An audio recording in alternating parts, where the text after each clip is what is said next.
어, 레위기서는 참 어려운 성경 중에 하나이지만 내용을 자세히 보면 굉장히 지금 2018년도를 살아가는 저와 여러분에게, 특히 하나님의 자녀로 하나님의 백성으로 매주일 나와서 예배하는 저와 여러분에게는 이 우리의 삶의 부분, 우리 영적인 부분, 특히 하나님과의 관계 속에서 우리가 예배해야 되는 부분에 있어서 굉장히 중요한 메시지들을, 강력한 메시지들을 던지고 있습니다. 그래서 레위기서에 나와 있는 5가지 제사죠. 번제, 소제, 화목제, 속죄제, 속건제, 이 5가지가 대표적인 하나님이 명하신 레위기서에 명하신 제사의 모습인데요.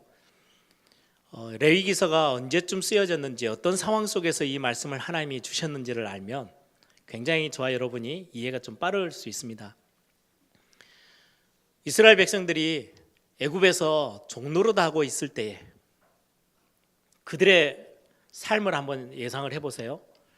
우리 대한민국이 예전에 일본에 이렇게 지배를 받던 때, 또 전쟁이 터져가지고 전쟁의 시대에 얼마나 어렵고 먹고 살기 힘들고 가족을 하나 지키는데도 얼마나 끙끙대야 되는 그런 어려운 시절들이 있었죠. 그때를 살았던 우리 어르신들은 기억할 겁니다. 남을 배려하고 남을 좀 챙겨주고 이럴 수 있는 여유가 전혀 없어요. 당장에 내 자녀들과 내가 입에 풀칠을 해야 되는데요, 어떻게든지 벌어서 먹어야 살 수 있으니까 아웅다웅 하면서요, 내 것을 막 챙겨야 돼요. 여러분들 성경에서 그냥 말하는 성경 공부하다가 보니까 교재에 나와서 창세기 3장은 나 중심, 창세기 6장은 물질 중심, 창세기 11장은 성공 중심, 이게 그냥 단어의 이야기가 아니에요. 실제 삶이에요. 그렇게 어렵게 살던 시대, 그러면요, 물질, 돈 이런 게 제일 중요하죠. 그리고는요, 예전에 우리 조선시대, 고려시대 이렇게 보면 노비제도도 있고 종 막 이렇게 신분의 비천이 있었을 때, 비천이 있을 때는 이게 낮은 신분에 있는 사람들은요, 어떻게든지 성공해서 올라가야 돼요. 그래야 조금이라도 자기 자녀들의 세대에는 나은 삶을 전달해 줄 수 있어요.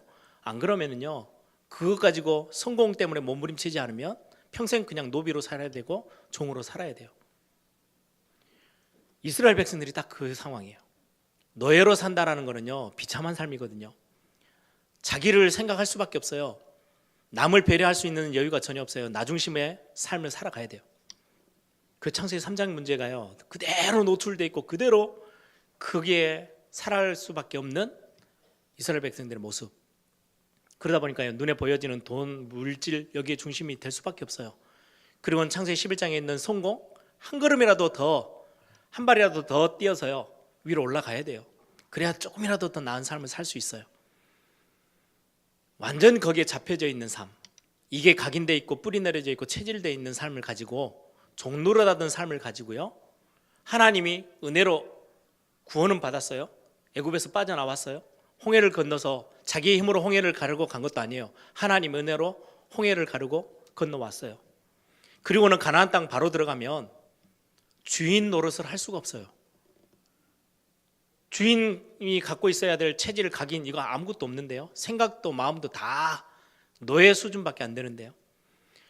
창세기 1장 27절 28절, 원래 하나님이 우리 인간을 창조하셨을 때는요, 만물을 다스리고 정복하고 그렇게 살아가야 될 하나님의 대리인으로 우리가 이 땅에서요, 많은 생명을 살리면서 이 땅을 살아나게끔 살려주는 굉장히 중요한 역할을 해야 되는데, 종된, 노예되어 있는 걸로 각인되어 있고 삶이 뿌리가 그렇게 체질이 되어 있으면 종노릇 할 수밖에 없는 거예요. 그래서 하나님이 굉장히 중요한 시간표로 광야에서 40년을 지내면서 이들의 각인을 치유하기 시작해요. 병들어 있는 거 치유하기 시작해요. 그냥 이렇게는 안 되니까 삶에 있는 많은 망가져 있는 것들, 삶을 치유하기 시작하고요, 생각도 바꾸고, 그 중요한 그 각인을 바꾸는, 치유하는 최고의 시스템, 그게 예배 시스템이었어요. 예배를 만들어 놓고요, 광야에서 하나하나 이스라엘 백성들이요, 안 되고 있는 거, 조그만한 상황만 생겨도 원망하고 불평하고 염려하던 그 체질을 바꾸기 시작하십니다. 어느 정도로 병들어 있었냐니까 홍해를 건너고 홍해 건넜을 때 여러분들 그 앞에 서 있었다면 어떻게 하겠습니까? 와, 진짜 우리 하나님 최고의 하나님이네. 어마어마한 능력의 하나님 맞으시네. 라고 고백했겠죠. 이스라엘 백성도 그렇게 했습니다. 막 찬양하고요. 거의 정신 나갈 만큼 찬양했어요. 너무 좋아서 축하하고요. 막 잔치가 벌어졌어요. 그리고 나서 3일 길을 걸어가서요. 원망합니다. 먹을 거 없고 목마르다고. 이게요, 이 노예 체질이 얼마나 강력하게 돼 있는지요. 또 광야에 나와가지고요, 하나님을 섬긴다고 하는 예배 형태를 했는데요, 금송아지 우상을 만들어 놓고, 왜요? 애굽에서 평생 보던 거거든요. 그들이 제사하고 막 신을 섬기는 게요, 전부 다 금송아지 만들어 놓고 섬기는 그것 보고요, 광야에서 그게 하나님이라고 섬기던 그 수준으로는 가나안 땅 들어갈 수가 없어요. 하나님의 중요한 사명을 감당할 수가 없어요. 그래서 하나님이 그거를요, 바꾸시는 굉장히 중요한 시간표로 광야를 걷게 하세요. 그냥 광야 걸으면서 고생하면 바뀌겠지가 아니고 예배라는 시스템을 하나님이 만들어 놓으셨어요. 지금 그거를 설명하는 게 레위기서입니다. 각인된 거, 잘못 각인된 거 바꾸고요, 삶의 부분들, 생각들 치유 다 하고 삶의 부분들 치유하시고, 정말 이제는 가나안 땅 들어가서는요, 하나님의 대리인으로, 하나님의 자녀로, 하나님의 백성으로 그 땅을 다스리며 살려내도록 하나님 그렇게 바꿔나가고 치유하시는 굉장히 중요한 시간표. 그 중심에 지금 예배를 가르치는데 그 첫 번째가 지난주에 했던 번제입니다. 제가 어제 잠깐 우리 아이들하고 저녁 먹으면서 제가 예배 때마다 지금 주일날 레위기서에 나와 있는 예배가 어떻게 해야 되는지 그걸 설명할 거야. 성도님들과 같이 말씀 나눌 건데 너희들이 꼭 그거는 기억했으면 좋겠어. 그래서 아빠가 메시지하는 걸 잘 귀 기울여서 들었으면 좋겠어 하면서 제가 번제에 대해서 다시금 조금 정리를 했어요. 3가지 것. 여러분들 기억하십니까? 번제의 가장 중요한, 번제는요, 우리가 지금 그걸 똑같이 흉내내서 다시 번제를 회복시키라는 그 예배의 회복이 아니에요. 굉장히 중요한 포인트들이 있어요. 영적인 딱 포인트들, 하나님의 특징들이 있어요. 우리가 예배할 때 반드시 놓치지 말아야 될 거, 번제하는 3가지 거 여러분들 기억하시고 계셔야 돼요. 그 첫 번째가 짐승을 가져다가 번제를 드리는데 희생제사로 드리는 거죠. 제일 먼저 해야 될 게요, 예배자가 그 짐승의 머리에 손을 얹고 안수해요. 내 모든 죄가 그쪽으로 전가되고 그 짐승과 나와 동일시키는 굉장히 중요한 작업이죠. 그 모습이 신약 성경에는요, 꼭 시청각 교육하듯이요, 똑같은 모습으로 똑같이 이스라엘 백성들은 수백 번, 수천 번, 수만 번 봤거든요. 그 짐승 제사하는 거를 직접 자기들이 다 했으니까. 예수님이 십자가 돌아가시고 세례요한이 예수님께 머리에 안수하고 하는 모든 장면이요, 아주 선명한 실제적인 그림으로 보게 되는 거예요. 인류를 대표하는 세례요한이 하나님의 어린 양이라고 말하는 예수님이 무릎 꿇어 있을 때 거기 머리에 손을 얹고 안수하여 세례를 줘요. 모든 인류와 동일시시키고 우리의 모든 죄를 전가시키는, 그러는 그 예수님이 어린 양으로 3년을 공생의 사역을 하시다가 십자가에서 죽으시는데 그 장면을 모든 이스라엘 백성들이 다 봤어요. 양을 잡을 때 칼로 목을 찔러서 피를 내고 그 양이 죽어가는 모습처럼 십자가에 매달리셔서 못 박히고 가시면류관 쓰고 창으로 옆구리를 찔려가지고 물과 피를 다 쏟고 있는 그 모습, 딱 구약의 희생제사 드리는 그 모습, 번제 드리던 그 모습, 똑같은 모습이에요. 그래서 모든 죄가 사해져요. 그 모습을 이스라엘 백성들이 다 봐요. 저와 여러분을 위해서 대신해서 대속물로 주셨다는 것들을 성경은 정확하게 말씀하고 있습니다. 이 예수님, 예수 그리스도 때문에요, 저와 여러분의 모든 죄가 다 해결이 됐어요. 사함을 받았어요. 두 번째로 번제에서 기억해야 될 거는요, 그 희생 제물을 잡는데 제사장이 대신해 주지 않아요. 본인이 직접 해요. 예배는 다른 사람이 대신해 주지 않아요. 목사가 대신해서 여러분들의 예배를 해주는 게 아니에요. 여러분들의 시간을 내서 여러분들의 마음 중심을 가지고 여러분들의 걸음을 걸어서 예배 자리에 나와서 함께 예배해요. 우리의 자녀들, 렘넌트들, 부모님이, 중직자인 부모님들이 대신해 줄 수 있는 것도 아니에요. 아이들에게 어제 그렇게도 설명했어요. 너희들이 예배하는 거야. 엄마 아빠가 목사고 중요한 교회에서 세계복음화 뛴다고 너희들의 예배를 대신해 줄 수 있는 건 아니야 라고 설명했어요. 그리고는 중요한 거는요, 노예로 있을 때는요 죄의 감각이 전혀 없어요. 죄의식이 없어요. 여러분들, 저는 예전에 러시아에 선교 간 적이 있거든요. 갔더니 집에 이제 초청돼서 들어가서 복음을 전하는데요, 집이 어떻게 생겼냐니까 조그마한 아파트예요. 방이 3칸짜리, 부엌은 하나 있어요. 그 3가족이 살아요. 거기서 방 하나에 한 가족들이 살아요. 그러면은 부엌을 어떻게 써요? 그랬더니 시간 자기들끼리 눈치 봐가지고 와서 밥 먹고 이렇게 한대요. 그러면은 냉장고나 이렇게 이제 공간에다가 음식 같은 건 어떻게 합니까? 절대 내놓으면 안 된대요. 공산이잖아요. 같이 쓰는 거예요. 네 건 내 게 없어요. 그래서 공사는요, 일 열심히 안 하고 게을러도 그게 죄가 되지 않아요. 왜요? 내가 열심히 한다고 내 것 되는 게 아니잖아요. 대충 해도 돼요. 그리고는 모든 물건은 다 같이 공산해서 같이 쓰는 거예요. 그러다 보니까, 그러면 이제 왜 집을 같이 3개를 붙여놨습니까? 그랬더니 서로 감시도 되고 이렇게 살도록 이제 딱 하는 시스템이에요. 거의 대부분의 아파트들이 다 그렇게 산대요. 그래서 뭐 찬장 같은 데다가 물건을 놔두면요 금방 없어진대요. 옆집에서 와서 다 먹어버린대요. 그래서 자기 방에다가 다 보관을 해야 돼요. 그래, 남의 물건을 갖고 오는 게 남의 게 아니에요. 같이 쓰는 건데 뭐 그게 죄가 아닌 거죠. 죄 감각이 전혀 없어요. 그래서 저희들이 러시아 가서요, 거기는 좀 그때 당시는 가장 어려웠을 때니까 막 음식들 쌀 다 사들고 비행기 가지고 갔거든요. 아침에 일어나서 우리 팀들이 밥 먹으려고 갔더니요, 식칼부터 시작해서요 모든 자료가 다 없어졌어요. 어디 있나 보니까 자기 식당으로 다 옮겨놓은 거예요. 그걸 왜 가져갔냐 그랬더니, 아니 그러면 다시 갖고 가라고. 전혀 느낌이 없어요. 죄에 대한 느낌. 남의 거다, 이건 내 거다, 이 개념이 없더라고요. 노예로 살았어요. 죄의 감각이 있겠습니까? 완전히 사라져 있는 상태예요. 뭐가 나쁜 거고 뭐가 잘못한 건지 전혀 몰라요. 그런데 짐승을 잡으면서요, 죄의 용서받기 위해서 이 비참한 이렇게 처절한 거를요 직접 자기가 죽이고, 짐승을 죽이고 가죽을 벗기고 내장을 다 씻어내고 잘라내고 각을 뜨고 자기가 직접 해야 돼요. 아, 죄는 정말 무서운 거구나. 죄에 대해서요 감각이 생기게끔 하나님이 하셨어요. 아, 이 더러운 거 가지고는 하나님 앞에 나아갈 수 없구나. 이 죄 하나 해결하는 게 이렇게도 힘든 일이구나. 죄를 멀리 해야 되겠구나. 이렇게 만드신 거예요, 하나님이. 그리고 3번째가요, 다 태워요.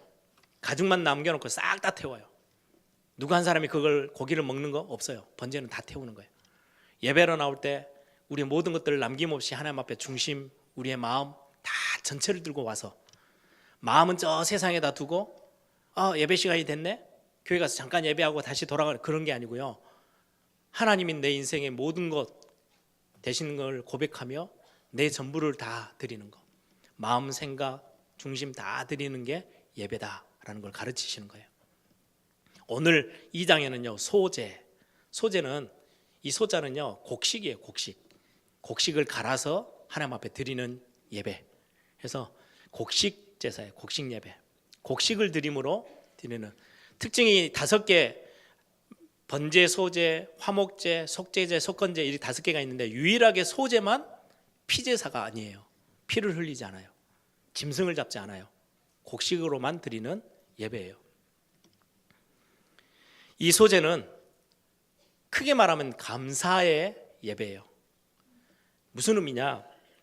여러분들, 곡식 제사를 드릴 때는요, 뭐가 이 백성들에게는 연상이 되냐니까요, 작은 나라가 큰 나라에게 조공을 드릴 때 곡식, 자기의 먹을 것들을 이렇게 얼마를 떼서 줘요. 그 조공이라는 게 굉장히 나쁜 의미가 아니고, 옛날 고대 시대에는요 그렇게 함으로 큰 나라가 자기 나라를 보호해 줘요. 우리는 감사의 표현으로, 충성의 표현으로 그 곡식을 드려요. 이런 개념에 하나님이 내 인생의 주인 되시고 내 생명의 주관자 되시고 우리의 가정과 우리의 모든 나라의 주인 되십니다라는 걸 고백하는, 그리고 이 하나님과 나와의 관계를 유지해 나가겠습니다, 이걸 놓치지 않겠습니다 라는 굉장히 중요한 관계 유지를 향한 서약식이기도 해요. 언약식인 거죠. 하나님은 나를 보호하시고 나를 책임지시는 분이시고 내 주인이고, 나는 하나님의 자녀고 백성이고, 난 하나님께 감사를 표현하고 충성하는. 그래서 신하가 왕에게 곡식을 자꾸 드려요. 그게 사사기서부터 시작해서 열왕기하, 많은 왕들의 시대에 곡식을 왕에게 드림으로 자기의 충성과 감사를 표현했던 모습들이 성경 안에도 자주자주 나와요. 곡식을 드린다는 것은 그런 의미예요. 감사를 표현하고 내 주인이 당신이십니다 라는 걸 고백하는 거. 그 소재는요, 그런 예배의 의미가 그 안에 들어있어요. 나는 언약의 백성입니다. 내 모든 생사화복의 주관자가 당신입니다. 우리 가정의 주인도 당신이고 내가 먹고 사는 모든 것도 하나님이 주셔서 먹고 사는 겁니다. 감사합니다라고 곡식으로 드려서 감사를 표현하는 예배. 그래서 곡식 제사는 그런 의미가 굉장히 많이 들어있어요. 또 하나는 오늘 1절부터요 제일 많이 나온 단어가 뭔지 아세요? 소재에서 고운 가루로 빵을 만들든 부침을 붙이든 이걸 가지고 요리를 하든 곡식 가지고 이렇게 저렇게 후라이팬에다 이렇게 해서 하든 뭐 하든 냄비에다가 만들어서 음식을 만들든 고운 가루로 만든 거를 하나님 앞에 드려야 돼. 그게 무슨 말씀이냐면 다 빻아 부수라는 거죠. 가루로 만들어라는 거예요. 형체가 없이 다 깨 부수는 거예요. 이 가루 뭐 보리, 쌀, 뭐 감자 이런 것들 다 섞어가지고 다 깨서요 형체가 없이 만들어서 고운 가루로 만들어라는 이야기예요. 제가 예전에 미국에서 잠깐 있을 때 미국 이민교회 모습들을 아주 짧게 이렇게 본 적이 있는데요. 참 재밌는 현상이 그때만 해도 이제 정치적으로 좀 어려움을 당하던 굉장히 이렇게 세력을 갖고 있던 힘이 있었던 분들이 정권이 바뀌면서 한국에서 더 이상 버티지를 못하시는 거예요. 미국으로 이민 가신 분들도 가끔 있고요. 한국에서 굉장히 뭐 대학 교수 막 성공자로 있다가 사건이 생겨가지고 어쩔 수 없이 미국으로 이민가 있는 분들도 있고요. 그러다 보니까 한국에서는요 내노라는 위치에 있었던 분들이에요. 근데 미국 가니까 언어가 잘 안 되고 힘들잖아요. 다른 나라 문화잖아요. 그러다 보니까 주중에 일하시는 거는요 생선 가게에서 생선 다듬고 야채 가게에서 야채 나르고 세탁소에서 다림질하고 이렇게 사세요. 그런데 교회에 올 때는요 옛날의 모습을 딱 회복하고 오세요. 옛날에 내가 국회의원이었던 거, 옛날에 정치적으로 굉장히 높았던 무슨 차관 뭐 이런 걸로 대학 교수, 교회 와서는 양복 딱 입고는요 생선 가게 야채를 나르던 분이 아니고요 옛날 그 모습으로 딱 오세요. 그리고는 그 목소리로 높여요. 나는 누구였어. 이게 그러니까 교회가요 하나가 될 수가 없어요. 자기의 모습들 다 가지고 왔거든요. 그리고는 전라도 분, 경상도 분이요 치열하게 정치 싸움을 해요. 이념 싸움. 한마디만 뭐 이렇게 한국에 무슨 뉴스 하나 딱 뜨잖아요. 그거 가지고요 얼마나 서로 막 자기 주장을 하시는지요. 교회는 그런 데가 아니야 라는 걸 가르치는 거예요. 그 원래 가지고 있는 모습 다 깨부숴서 가루로 만들어 버려. 누가 누군지 형체가 안 보이도록. 교회에 제일 많이 시험 드는 게 뭐예요? 아니 나를 무시해? 이거거든요. 내 말이 안 통하는 교회가 있어? 그게 제일 내가 자존심 상하고 내 힘 빼는 이야기잖아요. 내가 누군데? 네, 이 소재에서의 굉장히 중요하게 다루는 거 고운 가루 다 부숴가지고요 아주 가는 부드러운 가루로 만들어서 하나님 앞에 드리라. 우리의 예배의 모습에 굉장히 중요한 거를 메시지로 던지시는 거예요. 교회는 다른 데 가서는 자기 것들을 가지고 있지만 교회 올 때는 내 형체가 다 부서져 있어요. 하나님 앞에 예배할 때 모습을 그렇게 이야기를 하고 있어요. 예배의 특징이죠.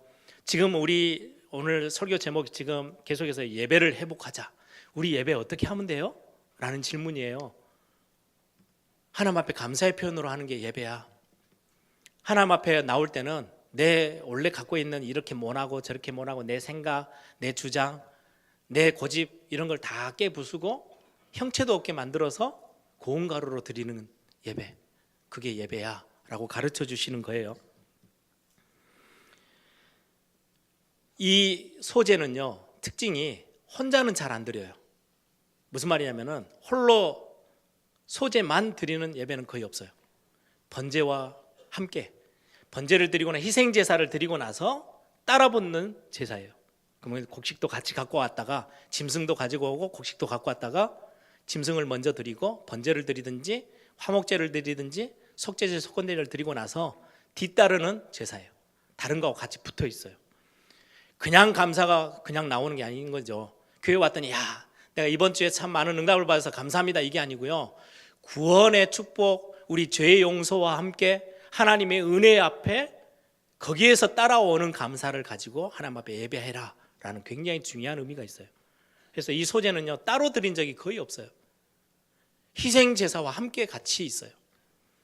우리가 세상 사람들처럼 집 사서 감사합니다가 아니고 구원받은 하나님의 자녀로서의 우리가 하나님 앞에 드려야 될 감사들이 있다라는 거예요. 그걸 가르치는 굉장히 중요한 예배가 소제입니다. 여러분, 인생을 살아가는데 가장 비참한 인생이 어떤 걸까요? 가난한 거요? 돈 없는 거요? 병든 거요? 아니요. 감사가 없는 삶이에요. 돈이 좀 없어도요, 병이 들어서도요, 감사하고 있는 사람은요 굉장히 행복하고요 여유 있는 사람이 돼요. 근데 감사가 없으면요 돈이 수억 있어도요 그 인생만큼 비참한 인생이 없어요. 여러분들, 우울증이나 정신문제의 가장 시작은요 다른 거에 있지 않아요. 문제가 많아서요? 힘들어서요? 아니요. 감사가 사라지면 문제가 옵니다. 내 인생에 감사가 없어져 버리면요. 그거를 놓치지 말라고 소제를 가르치시는 거예요. 이스라엘 백성들이 자꾸 원망하고 불평하고 염려하는데, 아니야, 너희들에게 주어진 감사가 얼마나 많은지 알아? 그거 찾아내. 매일 예배 때마다 나를 대신해서 죽어서 내 모든 죄와 저주를 다 감당하신 그 구원의 축복부터 시작해서 감사할 게 얼마나 많은데, 그거 회복하고 그거 찾아내는 게 반드시 있어야 돼 라는 걸 가르치는 예배가 소제예요.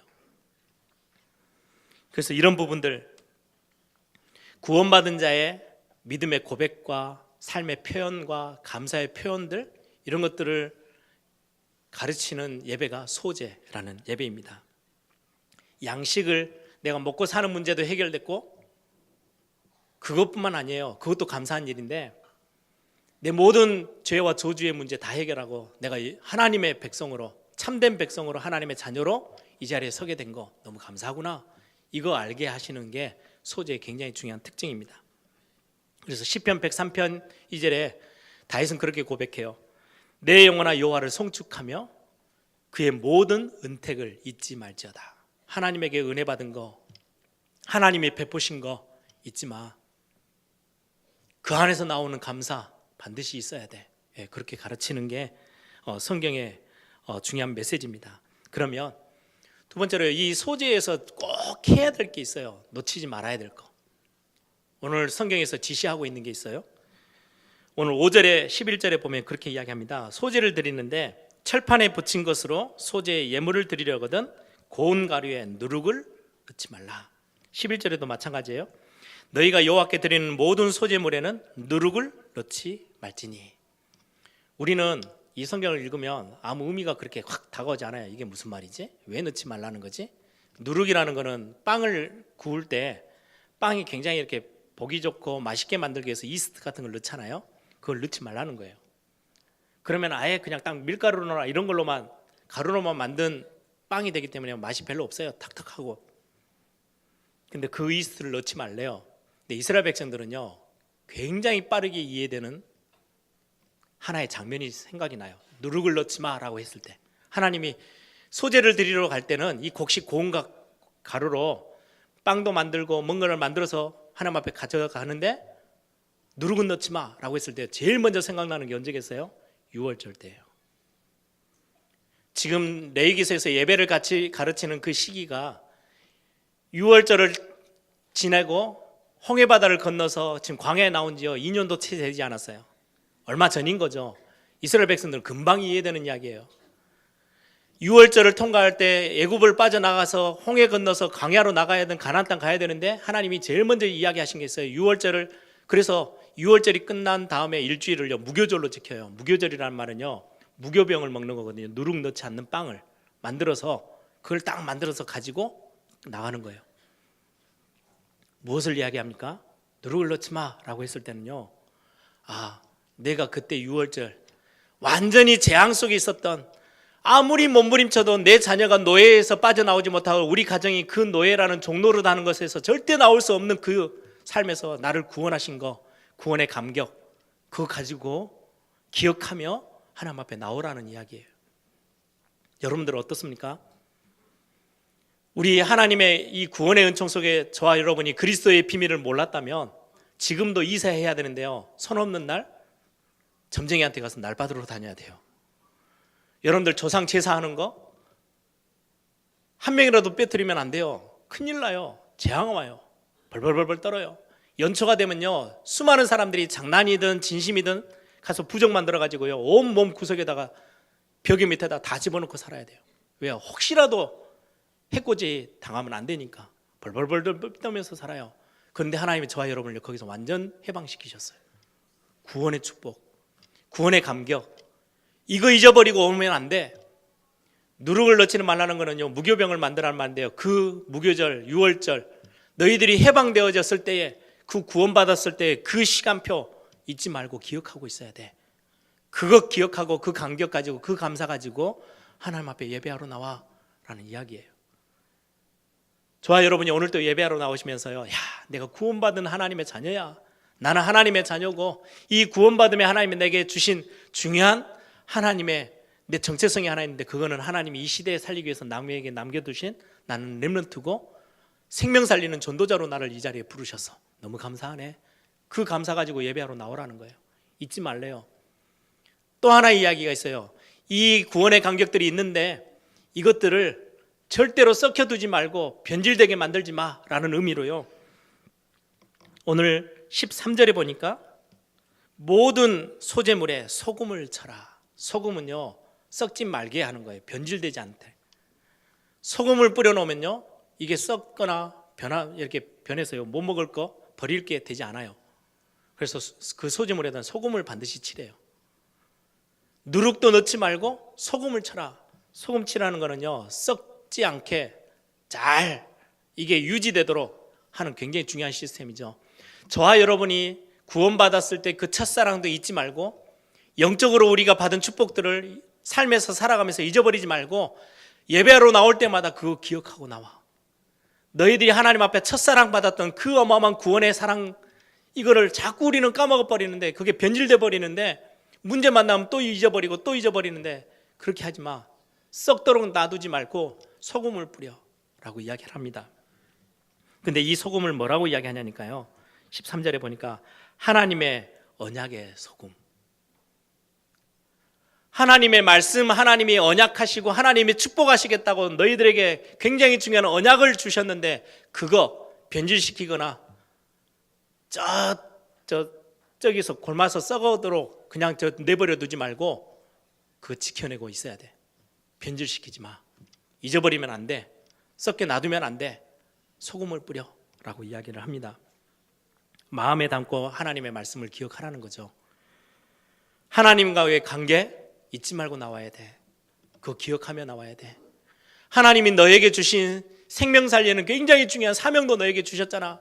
우리는 그 사명을요, 문제 생기면요, 새까맣게 잊어버리고 와요. 막 내 환경이 어려워지면요, 내 사명이 어디 있는지도 모르고요, 예배 시간에 막 달려나와요. 그렇게 하지 마. 소금을 뿌려놔. 그리고 누룩도 넣지 마. 굉장히 중요한 의미들이 있는 예배할 때 우리의 모습들을 하나님은 이야기를 하시는 거예요. 저와 여러분이 오늘 또 예배하는데 구원의 간격 찾아내시길 바랍니다. 오늘 이 자리에 우리가 그냥 온 게 아니고요, 하나님의 자녀된 모습으로 왔어요. 예배는 하나님의 자녀가 하는 거예요. 교회에 와서 예배하는 거는요, 예배를 열심히 했더니 구원받았다? 그게 아니에요. 구원받은 자들이 하나님께 예배하기 위해서 오는 게 예배 시간이에요. 구원은 은혜로 받아요. 예배를 열심히 예배 시간에 참석하고 예배를 잘 드렸더니 구원받았다가 아니요. 우리의 조건이 있는 게 아니고요, 구원은 하나님의 은혜로 받아요. 구원받은 하나님의 자녀들이 이 자리에 모여서 감사를 표현하고 찬양하고, 하나님이 나의 인생의 주인이고 우리 가정의 주인이고, 우리 가정이 예전에 이렇지 않았으면 뭣도 제대로 하나 못 받고 벌벌벌벌 떨었던 우리 인생이, 제사 하나 놓치면 어찌할 바를 몰랐던 우리 5,000년의 한국 이 민족이 그 재앙 속에서 저와 여러분 완전히 끄집어내셨어요. 더 이상 그 속에 있지 말라고 하나님 은혜로 우리를 구원시키셨어요. 그 구원의 간격들을 가지고 그걸 유지하며 지키며 변질되지 않게 하며 회복하며 예배 가운데 나오래요. 그게 소재에 들어있는 굉장히 중요한 의미입니다. 마지막 하나입니다. 소재에 굉장히 중요한 의미가 하나 있어요. 감사의 표현이에요. 그래서 예배 가운데요, 꼭 넣는 게 하나 있어요. 저는 제가 3부 예배 때, 원래는 우리 교회가 예전에는 제가 오기 전에는 헌금 시간이 없었어요. 따로 1, 2부 예배만 있었어요. 근데 3부 시간에 헌금을 하는 시간을 어떻게 하면 될까라고 하다가 제가 제목 헌금들을 넣기 시작한 거죠. 두 번째 주는 장학 헌금, 세 번째는 평신도 성경 헌금, 네 번째 주는 작전 건축 헌금, 첫 번째 주는 여러분들이 안 하는 것처럼 보이지만 구석구석 알류 헌금, 뭐 렘넌트 대회 헌금 다 들어가 있어요. 거의 대부분 쉬는 주간이 거의 없어요. 왜냐니까요, 번제를 드리면 따라오는 게 항상 소재가 따라와요. 헌금의 유래가 여기에서부터 시작해요. 감사의 표현이에요. 예배할 때 감사의 표현들이에요. 그래서 많은 교회들이요, 구역 예배 드리는데도 구역 예배 감사 헌금 드려요. 우리 교회는 그걸 막 제도적으로 하진 않아요.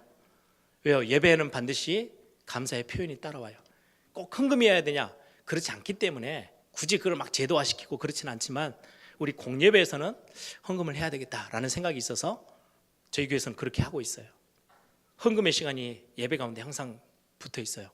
그냥 하나의 의식의 순서, 예배 순서 중에 하나야가 아니고요, 이 감사의 소재는요, 모든 화목제나 번제나 속죄제나 이런 거 할 때요 항상 따라붙는 제사의 모습이에요. 여러분들 헌금은 중심 담아서 하는 거예요. 그냥 헌금 시간이네? 그렇게 하는 게 아니고, 제 어렸을 때 기억입니다. 제 아버지가 이제 직장 생활 하셨었으니까 월급 봉투가 오잖아요. 보면 이제 돈을 딱 펴가지고요, 빳빳한 돈들은요 어머니가 탁탁탁 뽑아내요.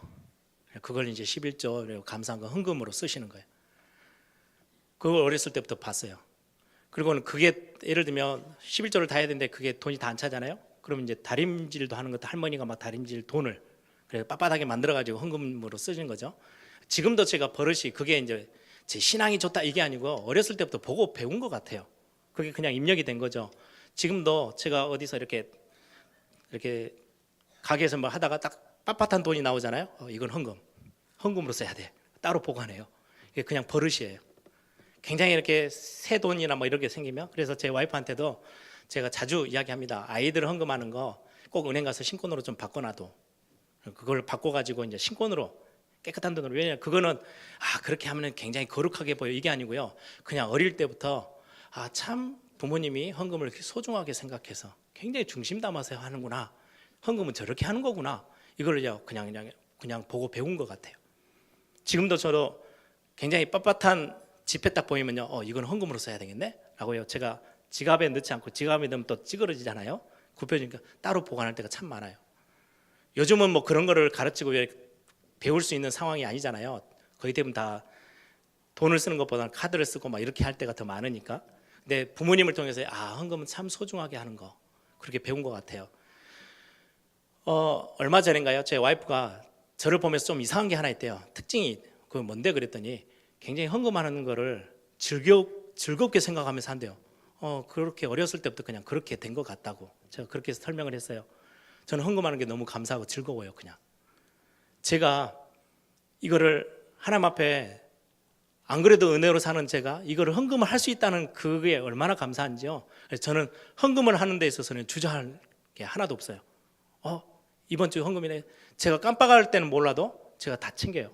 그리고 되게 그 헌금하는 걸 즐거워해요. 와이프가 보면서 내가 참 이상하대요. 헌금하는 걸 너무 막 신나가지고 하는 것처럼 보여지니까 저는 이거 제 자녀들에게도 전달하고 싶어요. 감사의 표현이에요, 헌금은. 또 하나는요, 오늘 보니까 3절에도 나오고 10절에도 나옵니다. 그 소재물에 남은 것은 아론과 그의 자손에게 돌릴지니 이는 여호와의 화제물 중에 지극히 거룩한 것이라. 10절에도 그렇게 나와요. 아론과 제사장들에게 남은 걸 드려라. 무슨 말이냐면 소재로 가지고 온 음식물들은요 다 태워서 드리지 않아요. 한 움큼만 딱 집어서 드려요. 근데 가지고 오는 양은 정해져 있어요. 누구는 어떤 상황일 때는 이렇게 갖고 와라, 저렇게 갖고 와라, 뭐 3분의 1 에바를 갖고 와라, 다 정해져 있어요. 양이 꽤 많아요. 그런데 하나님 앞에 불에 태워서 드릴 때는요, 상징적으로 기념적으로 한 움큼만 딱 집어서 태워서 드려요. 나머지는 어떻게 하냐? 제사장에게 다 드려요. 제사장들에게요, 그걸로 먹으라고. 그래서 옛날 우리 한국 교회에 있었던 문화 중에 하나가요, 교회 성미를 드리는 거예요. 그땐 돈 헌금보다는 내가 먹고 있는 거를 하나님 앞에 감사의 편으로 교회에 헌금을 하는데, 그걸 가지고 이제 목회자가 먹고 사는 거죠. 지금도 마찬가지입니다. 여러분들이 헌금해 주시는 그걸 가지고 교육자들이 풀타임으로 사역을 하고요, 선교사들에게 그게 전달돼서 선교 헌금으로 쓰이고요. 전도하고 복음 전하는데요. 그 예물들이 다 쓰여요. 하나님이 그렇게 제도를 만드셨어요. 그런데 이 제도가 흔들릴 때 이스라엘 백성들에게는 굉장히 심각한 문제가 왔어요. 제사장들이 먹을 게 없잖아요. 나가서 돈 벌어야 돼요. 먹을 것 구하러 다녀야 돼요. 그러다 보니까 예배가 다 무너져 버렸어요. 그게 말라기서예요. 시대마다 문제가 왔을 때 항상 그랬어요. 그래서 우리 성도님들이 감사의 표현에 이 부분들이 안 놓쳐지면요, 교회는 계속해서 복음 운동을 확장시켜 나갈 수 있어요. 굉장히 중요한 영적 원리이기도 해요. 뿐만 아니라 이건 단순히 헌금의 이야기만 아니고요, 일부를 같이 하나님 앞에 드려놓고 일부는 같이 제사장과 나누라는 거는 기도 제목도 좀 나누시고, 우리 성도님들이 보통 문제가 생기면, 심각한 어려움이 오면요, 목회자 찾아옵니다. 그래서 상담합니다. 그런데 즐거운 일, 감사한 일은요, 별로 나누는 법이 별로 없어요. 혼자 꿀꺽 다 하시는 것 같아. 그것도 좀 카톡으로도 나눠주시고, 성도님들끼리 서로 포럼하고, 말씀 받은 거요 같이 나누고 대화하고, 굉장히 영적으로 유익합니다. 나중에 화목제 다음 주에는 더 그게 얼마나 큰 응답인지를 보여주는 이야기가 더 나옵니다만은, 이게요, 전부 다 번제는 싹 다 드리잖아요, 하나님께. 근데 소제는 제사장하고도 나눠요. 굉장히 중요해요. 하나님이 주신 은혜를 서로 그 감사는, 나누는 감사는요, 옆에 성도님들하고도 나누고, 우리 장로님들하고도 나누고, 목회자들하고 같이 나누고 포럼하면요, 그 감사는요, 수십 배, 수백 배로 커져요. 문제를 나누면 문제는 점점 줄어들어요. 힘이 생겨요. 이게 교회라는 공동체에서 주어지는 하나님이 말씀하시는 거예요. 그게 예배 안에 다 들어있어요. 여러분들, 오늘 정리를 합니다. 하나님이 저와 여러분에게 주신 예배에 굉장히 중요한 비밀들이 있어요. 번제는 가장 기본되는 거예요. 당연히 예배 누가요? 죄 용서받은 하나님의 자녀들이. 그런데 그거 죄 용서받고 끝나는 게 아니고 거기에 감사가 반드시 따라 있어야 돼. 구원의 간격도 놓치지 말아야 되고, 하나님이 주신 영적인 감각들 그거 변질시키지 마. 감각 뚝 떨어져가지고 지난주 3부 예배 메시지처럼 무감각에 살지 말고, 감각 전혀 없이 교회 예배당에 오지 말고 소금 다 뿌려. 변질되지 않게, 썩지 않게, 우리의 마음도 바꾸지 않고 내 생각도 바뀌지 않고 하나님 앞에 받았던 그 은혜 그대로를 보존해서 하나님 앞에 나와서 예배하는 예배가 돼야 돼. 그 하나님 앞에 감사하는 가장 감사의 극치의 표현이 헌금이야 라고 가르치는 게 오늘 소재의 굉장히 중요한 의미입니다. 함께 기도하겠습니다. 저와 여러분이 올해 2018년도를 들면서요, 제 마음에 우리 성도님들하고 예배가 어떤 건지를 좀 같이 나눠야 되겠다. 저와 여러분이 예배 한번 회복하면요, 인생 다 바뀝니다. 지난주 말씀 마지막 결론 기억하십니까? 번제를 드렸더니 재앙이 그쳤어요. 내가 다윗이 실수해서 넘어졌는데 번제를 드렸더니 하나님이 싹 다 회복시키셨어요. 모든 재앙 다 끊으셨어요. 그게 예배예요. 뿐만 아니라 감사는요, 굉장히 커지게 돼 있어요. 하나님께 감사를 회복하는 예배, 하나님 앞에 내 중심을 드리는 예배, 나를 막 드러내지 않고 고운 가루로 다 만들어서 하나님 앞에 내 중심과 내 사랑과 하나님 앞에서의 내 헌신과 내 인생의 주인 되심을 고백하는 거, 감사의 표현들, 헌신의 표현들이 예배 가운데 항상 있도록 하나님 그걸 명하셨어요. 그렇게 해야 세상에 각인된 걸 다 뿌리 뽑고요, 정말 하나님이 원하시는 참된 세상 살리는 응답의 주역으로 하나님 우리를 바꾸시는 하나님의 시스템입니다. 하나님, 오늘 이 우리 예배, 나의 예배, 이 부분들이 회복되어지는 시간 되게 하옵소서. 우리 한번 다 같이 한번 통성으로 함께 기억합니다. 기도합니다. 주님 감사합니다.